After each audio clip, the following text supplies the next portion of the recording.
Brother Obed. ஒரு சாட்சி சொல்லுங்கப்பா.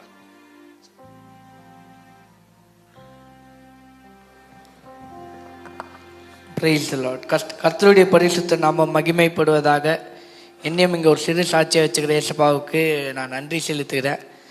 இப்போ இந்த இடத்துல நான் இருக்கிறேன், எங்கள் ஃபேமிலி இருக்கிறாங்க அப்படின்னு காரணம் வந்து பார்த்திங்கன்னா ஞான்தாஸ் ஐயாவாக தான் இருப்பார். ஏன்னா லாக்டவுன் டைமில் தான் நாங்கள் வந்துட்டு இருந்தோம். அதுக்கப்புறம் வந்து ஒரு 2-3 இயர்ஸ் வந்தோம். சடனாக வந்து 5 o'clock சர்வீஸ் கிடையாது, 7:30க்கு இந்த சர்வீஸ் 7:45க்கு தான் இருக்கும் இதுக்கப்புறம் அப்படின்னாங்க. அதை விட்டோன்னா ஈவினிங் தான் சர்வீஸ் இருக்கும் அப்படின்னாங்க. ஆனால் அப்பா வந்து பார்த்திங்கன்னா ரியல் எஸ்டேட்டில் இருக்கிறதுனால அவர் சண்டே கம்பல்சரி வேலைக்கு போயே ஆகணும். அந்த சுச்சுவேஷனில் வந்து நாங்கள் வந்து ஐயா கிட்ட பேசணும், இந்த மாதிரி எங்கள் அப்பா வந்து போகணும், அவருக்கு ரியல் எஸ்டேட்டில் இருக்கிறதுனால கண்டிப்பாக ஒரு சண்டே ஒர்க் போயே ஆகணும் அப்படின்ட்டு. அப்புறம் எங்களுக்காக தான் வந்து சண்டே கூட வந்து எங்கள் ஒருத்தவங்களுக்காக மட்டும்தான் சண்டே 5 o'clock சர்வீஸ் வந்து திருப்பி நடக்கட்டும் அப்படின்ட்டு ஐயா வந்து கொடுத்தாரு.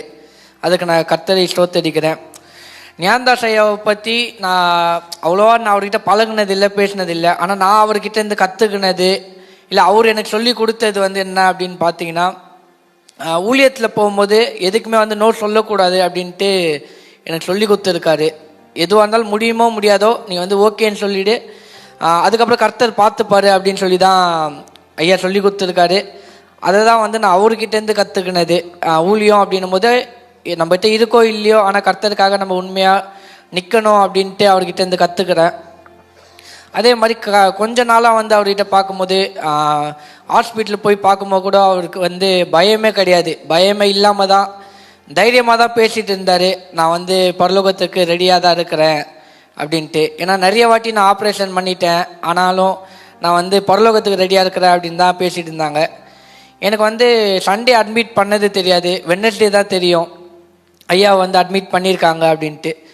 அதுக்கப்புறம் வெட்னஸ்டே போய் அவரை பார்த்துட்டுக்கப்புறமும் நல்லா தான் பேசினார். அப்போ வந்து ஃபஸ்ட்டு படுத்துட்டு இருந்தார், அப்புறம் எழுந்து உட்காந்து ஐயா பேசிகிட்டு இருந்தார். இந்த மாதிரிலாம் இருக்குது, அப்படியே சாப்பிட்டீங்களான்லாம் கேட்கும்போது நான் கேட்குறதே தரமாட்டேங்கிறாங்க,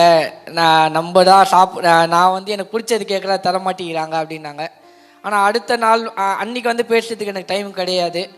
ஆனால் வியாழக்கிழமை வந்து காலையில் இல்லை மதியம் வந்து போய் பார்க்கும்போது ஐயா வந்து வாமா அப்படின்னாங்க.